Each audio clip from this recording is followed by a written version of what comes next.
ഇറാനിൽ ഇപ്പോൾ എന്താണ് സംഭവിക്കുന്നതെന്ന് ചോദിച്ചാൽ അവിടെയുള്ള ഭരണാധികാരികൾക്ക് പോലും വലിയ പിടിയില്ല എന്നതാണ് സത്യം. അമേരിക്കയെ നേരിടാൻ നിൽക്കുന്ന ഇറാൻ ഭരണകൂടം ഇപ്പോൾ രണ്ടായി തിരിഞ്ഞ് പരസ്പരം പോരടിക്കുന്ന കാഴ്ചയാണ് പുറത്തു വരുന്നത്.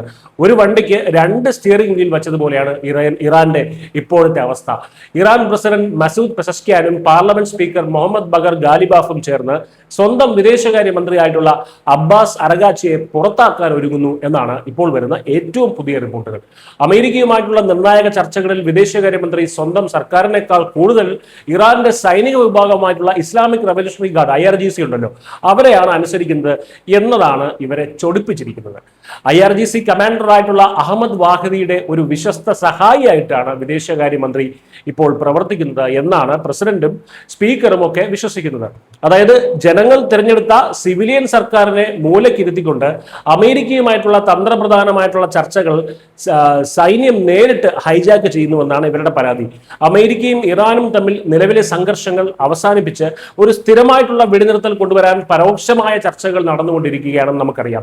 എന്നാൽ ഈ ചർച്ചകൾ ഇപ്പോൾ വൻ പ്രതിസന്ധിയിലാണ്. ഇതിന് കാരണം ഇറാന്റെ ആണവ പദ്ധതികൾ തന്നെയാണ്. അമേരിക്കയ്ക്ക് മുൻപിൽ ഇറാൻ എത്രത്തോളം വിട്ടുവീഴ്ചകൾ ചെയ്യണം എന്നതിനെ ചൊല്ലി ഇറാന്റെ നേതാക്കൾക്കിടയിൽ തന്നെ വലിയ തർക്കമാണ് ഇപ്പോൾ നടന്നുകൊണ്ടിരിക്കുന്നത്. ഇറാനിലെ അധികാര ഘടനയിൽ എക്കാലത്തും വലിയൊരു വടംവലിയുണ്ട്.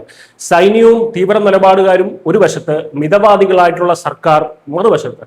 തങ്ങളുടെ ആണവ സമ്പുഷ്ടീകരണ പരിപാടികളിലും മിസൈൽ പദ്ധതികളിലുമൊക്കെ അമേരിക്കയ്ക്ക് ഒരു വിട്ടുവീഴ്ചയും നൽകാൻ IRGC തയ്യാറല്ല.